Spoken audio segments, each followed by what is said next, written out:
আজ এত টাকা কালেকশন করা হলো, কিছু মনে না করলে জানতে পারি আপনার হাদিয়া কত টাকা? ভাইরা আমার, আলহামদুলিল্লাহ, আল্লাহ শুকর। প্রথম কথা হলো যে ওয়াজ মাহফিলে বা দিনই কাজে, এমনি তো আমি ওয়াজ মাহফিলে যাই না। আপনাদের এলাকারই ভাই, কি নাম ওনার, হানিফ ভাই বোধহয়, হানিফ ভাই, উনি আমাদের অফিসে লোক পাঠাইছেন। তিনি বলতেছেন যে আমাদের অফিস থেকে লোক নাকি বলছে যে আমরা এ মাহফিল করব। এটা বহু কয়েক মাস আগের কথা, আমাদের মনে নাই। যেহেতু ভাই বলছেন, মুসলমান তো মিথ্যা বলবে না, তাহলে হয়তো আমাদের কেউ বলছে। আমরা সেই ওয়াদা রক্ষা করার জন্য আসছি।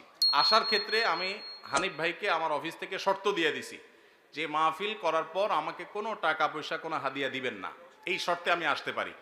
আলহামদুলিল্লাহ, ওনার সাথে আমার চুক্তি হয়েছে হানিফ সাহেবের কাছে, আমি খাবো না, কোনো হাদিয়াও নেব না। আলহামদুলিল্লাহ, আমি এখানে খানাও খাই নাই, হাদিয়াও নেব না, ইনশাল্লাহ। চুক্তি করেই আমি আসছি।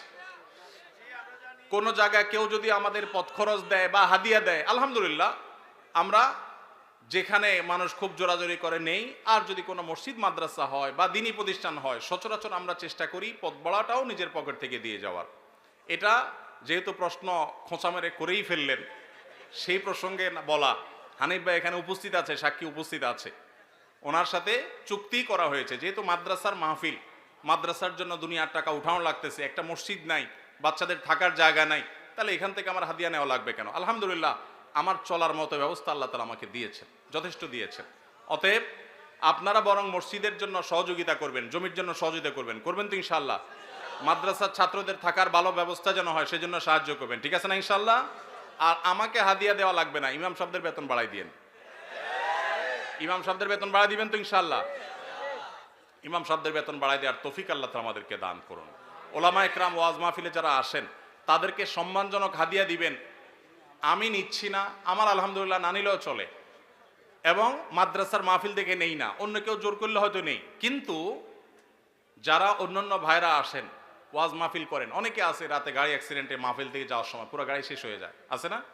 অনেকে আছে গাড়ি অ্যাক্সিডেন্টে নিজে অসুস্থ হয়ে যায়, মারা যায়, রাত বিরাত জাগা লাগে, তাদেরকে সম্মান করবেন। কিন্তু এর মানে এই না যে চুক্তি করে লাখ লাখ টাকা ওয়াজ করে কামায়, এই ওয়াজ ব্যবসায়ীদেরকে আমি প্রশ্রয় দিতে বলি নাই। কিন্তু ওলামাদেরকে সম্মান করবেন। এখানে দুই দিক থেকেই সমস্যা আছে। হুজুরদের অনেকে যেরকম চুক্তি করে, এটা যেমন একটা সমস্যা, আবার ওয়াজ মাহফিলের আয়োজক অনেকে আছে অনেক ধান্দা করে, সেটাও একটা সমস্যা। আমি আজ থেকে অনেক বছর আগে, আপনার জেলার নাম বলবো না, যে কোনো এক জেলা মাহফিলে যাওয়ার পর আমি দেখি এরকম মোটা একটা খাম ধরাই দিছে আমারে। পরে যায় খুলে দেখি ওখানে টাকার সাথে বাকি সব কাগজ দিয়ে মোটা করে দিছে। এত নিকৃষ্ট মানুষও এই সমাজে আছে। তো এই জন্য সংশোধন বক্তাদেরও হইতে হবে, আয়োজকদেরও হতে হবে, শ্রোতাদেরও হওয়া লাগবে। শ্রোতারা ওয়াজে আসছেন কি জন্য? কিছু শুনে আমল করার নিয়তে। এই যে এতগুলো কথা শুনছেন, এগুলো আমল করতে হবে, ঠিক আছে না ভাই ইনশাআল্লাহ? যদি শুধুমাত্র ওয়াজ মাহফিলে আসেন তামাশা দেখার জন্য, তাহলে হবে না, আমল করার নিয়তে আসতে হবে। আয়োজকদের উদ্দেশ্য হবে আল্লাহর সন্তুষ্টি, আলোচকদের উদ্দেশ্য হবে আল্লাহর সন্তুষ্টি, এবং শ্রোতাদের উদ্দেশ্য হবে কি?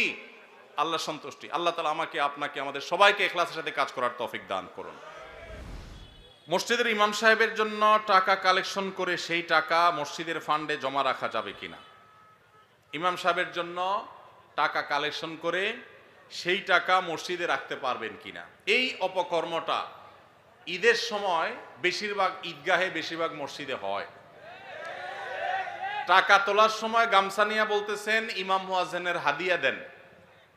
টাকা উঠছে 20,000, ইমাম মুয়াজ্জিনরে 10,000 ভাগ করে দিয়ে বাকিটা মসজিদে রেখে দিয়েছেন। মসজিদ কমিটির লোকেরা পরিষ্কার একটা হারাম কাজ করলেন। মনে করছেন আল্লাহর ঘরের জন্য দুর্নীতি করলে আল্লাহ ছেড়ে দিবে না? টাকা তোলার সময় যদি ইমাম মুয়াজ্জিনের জন্য বলেন, তাহলে এটি ইমাম মুয়াজ্জিনকেই দিতে হবে, ওইটা মসজিদে রাখতে পারবেন না। টাকা যদি ইমাম সাহেবের জন্য বলেন যে ইমাম সাহেবের হাদিয়া, মুয়াজ্জিন সাহেবের হাদিয়া, যেটা বলে তুলবেন সেটাই করতে হবে।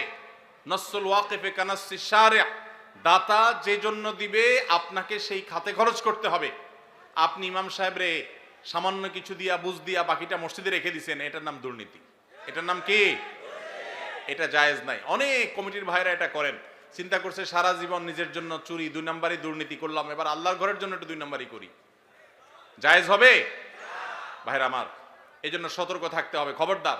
আর ইমাম সাহেবদেরকে বসায়া ঈদের দিন গামছা নিয়ে তাদের জন্য টাকা তোলা, এটাও তো আরেক লজ্জার কথা। ইমাম সাহেবদেরকে হাদিয়া দিবেন, এটার জন্য তাদেরকে বসায় রেখে তাদের সামনে ভিক্ষা করবেন, টাকা তুলবেন, এটা তো অপমানজনক কথা ইমাম সাহেবদের জন্য। কেন রে ভাই? এলাকাবাসী বিভিন্নভাবে ইমাম সাহেবদের ঈদ উপলক্ষে, ঈদের তারা বেতন পাবে, বেতনের পাশে এক্সট্রা একটা বোনাস পাবে, সে ব্যবস্থা করা যায় না? নিজেরা বেতন দানের টাকা বাড়াই দিয়া ইমাম সাহেবদেরকে, মুয়াজ্জিনদেরকে বোনাস দিবেন, তাদেরকে ভিক্ষা দিবেন না, তাদেরকে অপমান করবেন না। যে এলাকাবাসী তাদের ইমামকে সম্মান করতে পারে না, মর্যাদা দিতে পারে না, তাদের চাইতে হতভাগা, তাদের চাইতে দুর্ভাগা আর কেউ হতে পারে না। ভাইরা আমার, কুমিল্লার বদনামি শুরু হয়ে যাবে তো এরকম একের পর এক প্রশ্ন এগুলাই আসতেছে। আপনারা সবাই ইমাম সাহেবদের হক আদায় করার চেষ্টা করবেন তো ইনশাআল্লাহ। আর ইমাম সাহেব যারা, তাদেরকেও বলতেছি, আপনারাও নিজেদের আত্মমর্যাদা বজায় রাখবেন, প্রয়োজনে না খায় থাকবেন, কিন্তু নিজের মান সম্মান নষ্ট করে টাকা কামাই করতে যাবেন না। আল্লাহ আমাদের ইমাম সাহেবদেরকে সেরকম ইমাম হওয়ার তৌফিক দান করুন।